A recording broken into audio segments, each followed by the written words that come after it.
Hello guys, my name is Mark from jazzguitarlessons.net. Welcome to the Jazz Guitar vlog on applied arpeggios.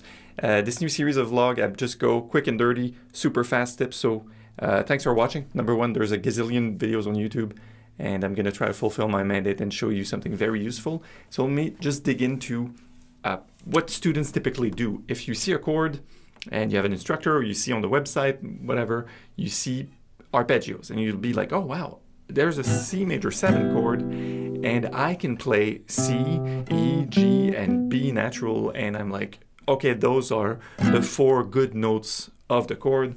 Therefore, if I improvise and I want to be correct with the notes that are included in the chord, all I have to do is follow these arpeggio shapes. So put on a backing track and then all of a sudden you have the C major chord that appears, and in your consciousness you go, well, I can just play that, and I can play this other one that I learned, and this one, or whichever shape. And then what happens if you do this on several different chords?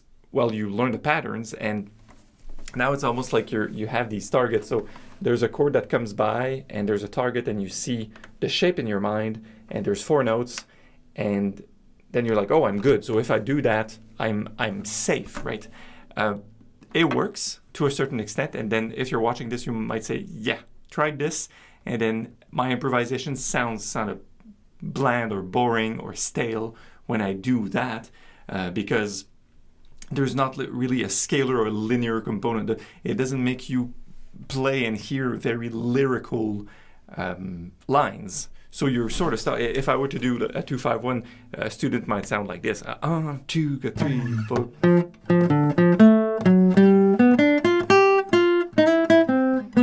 Oh, I played a scale.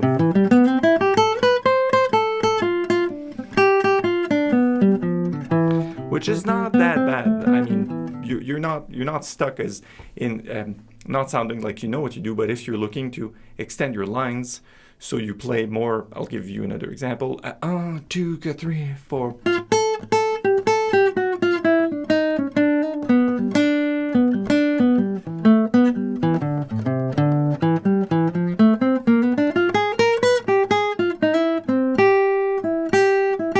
Again.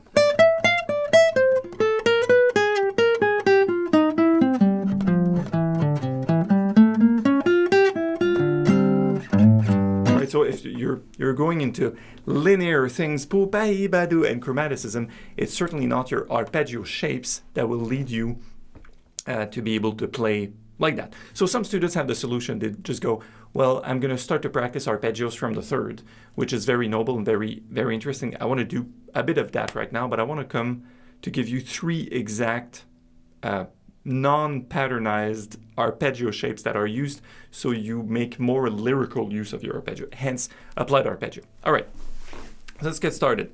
If you're playing a 2-5-1 in the key of C major, as is the case for all YouTube videos, I want you to focus on the 5 chord, the G chord. And that G chord, I want you to think of the arpeggio from the 3rd. So simply you're going to go G, B natural, D, and F.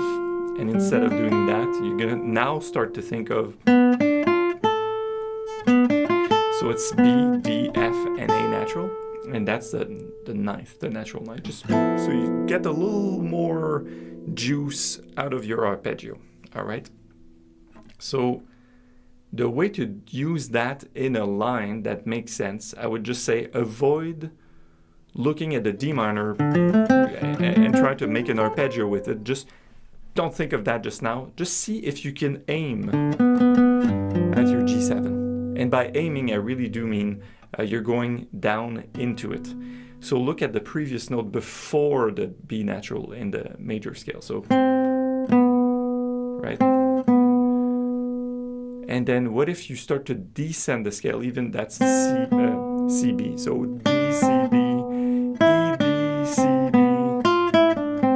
Right? So that would be my very first advice to students. Like, by all means, there's a backing track, and on the G7, go.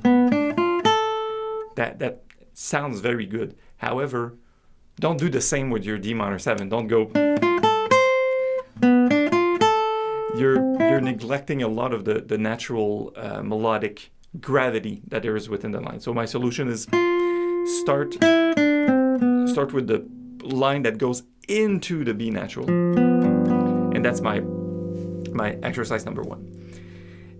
And ascend your G7 arpeggio from the 3rd. So 3, 5, 7, 9. And then you can resolve here. So let me give you an example of how this could sound. You're still thinking in arpeggios, but you've decided to descend, and also, tip of the trade, you started on the 3rd of D minor 7. Check this out. A 1, a 2, a 1, 2, 3, 4.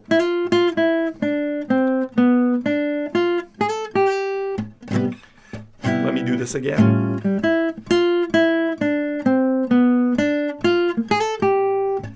How about that? So now you're thinking of the arpeggio, but you're not going, right? You're really obeying certain natural melodic tendencies within the chord. So that's number 1. So the trick is, well, you're really starting on the 3rd of D minor 7, you're descending a scale, and you're going to ascend an arpeggio of G7 that starts with the 3rd of G7. All right? Everybody follow? Like you're good? Awesome. Second thing I want to show you is instead of, which one should we do first? Yeah, let's do that. So many ideas.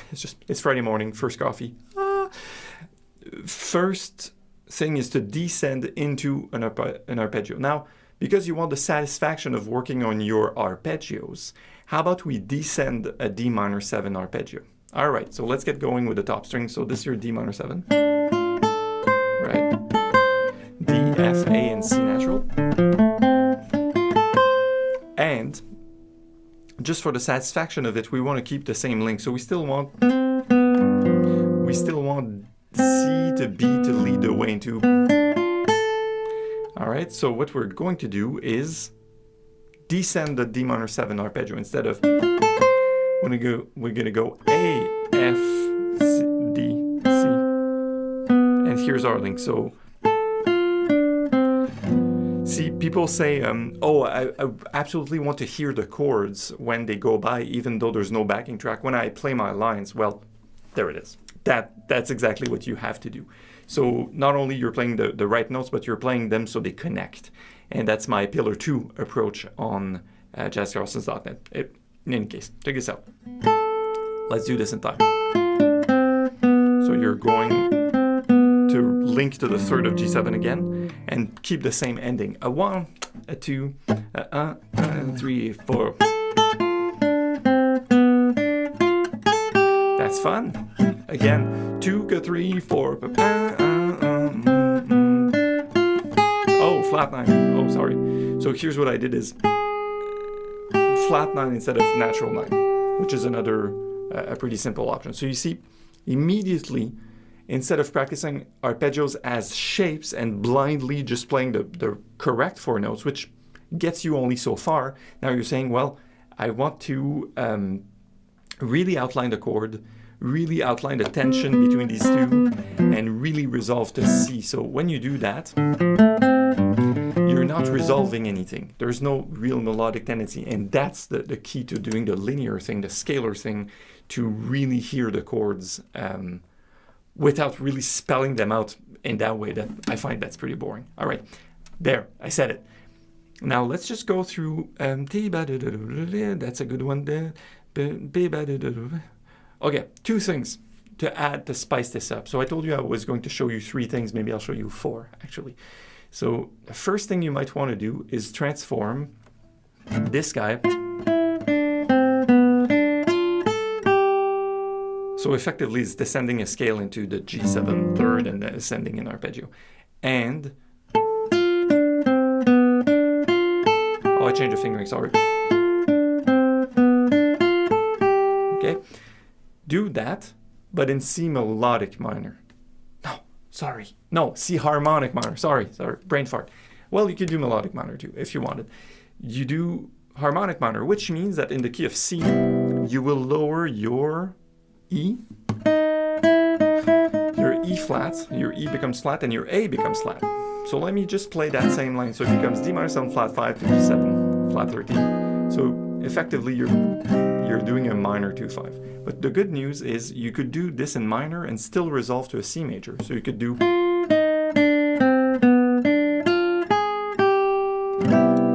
That works. The opposite wouldn't work, but going all minor scale and resolving into major does work. And for your other one, instead of... you will do...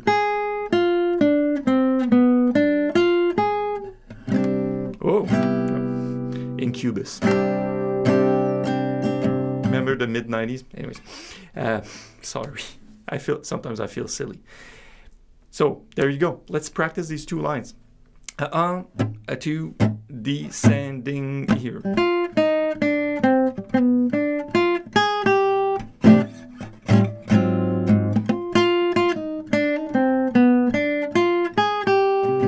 Now the other one is here. So it's a descending D minor 7 flat 5 arpeggio from the 5th. Good. Still with me? So I showed you two ways to get into a 3-5-7-9 arpeggio, right? And then I've given you the way to make this a minor 2-5 by just changing the E flat and the A flat.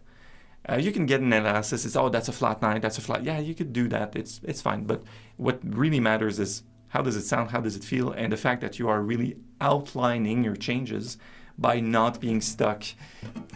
You see a D minor 7 flat 5.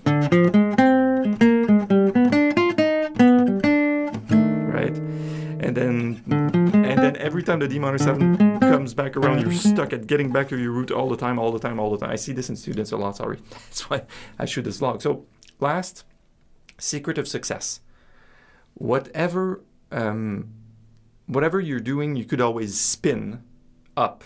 And I will show you one way to spin up as to not to snow yourself in or to make it too complex. The point is, when you reach a target, or when you start on a target, you could toujours, always, that's a French word, you could always simply take the rest of your line up an octave. In this case, I would say, if we're going like this, I will do this down an octave. That's pretty low, right? So the trick is, as soon as you hit a point of static resolution, and in this case, it's the third of D minor 7. Instead of going, you'll go. You see what I did there? I played on F, and then the next note down is E, but I effectively played the E an octave up. You could keep doing this, by the way. You could go. You could always, and the jump is a jump of a seventh, so it's a pretty high jump in terms of interval. But it's called spinning. It's just a really good tip of the trade. So there's no spinning in this case. The spinning really works well when you're descending a scale. So try this. So essentially, what differs from the first thing I showed you, which is just take that note and play it down an octave. So you're like, so you're playing the third of D minor, and then you're playing the ninth of D minor. Huh. That sounds pretty modern, right? All right, on that note, there's way more where this came from. Sorry if I went through this fast. Maybe I spoke a little too fast. If there's anything I can do for you, if you want to get on a call, so we can see if you can work with me, we can work one-on-one. I can map out a custom plan so you take your jazz chops to the next level using these arpeggios, scale techniques, comping, standards, bebop stuff. Simply go to nextlevel.jazzguitarlessons.net, and that's, you have straight access to my calendar. Put yourself in my calendar, we'll speak, and we'll see how I can help you improve your chops. On that note, my name is Marc from jazzguitarlessons.net. Thanks for watching the vlog. Please do subscribe and like and share and comment and whatever, and I will do my best to post frequently. Now my schedule is Wednesday and Friday at 5 p.m. So if there's anything you'd like me to cover in a vlog or any questions you have, just shoot me an email, marc@jazzguitarlessons.net, or comment, and I'll try my best to teach the stuff that people are willing to learn. On that note, I'll let you go. Take care, guys. Thank you.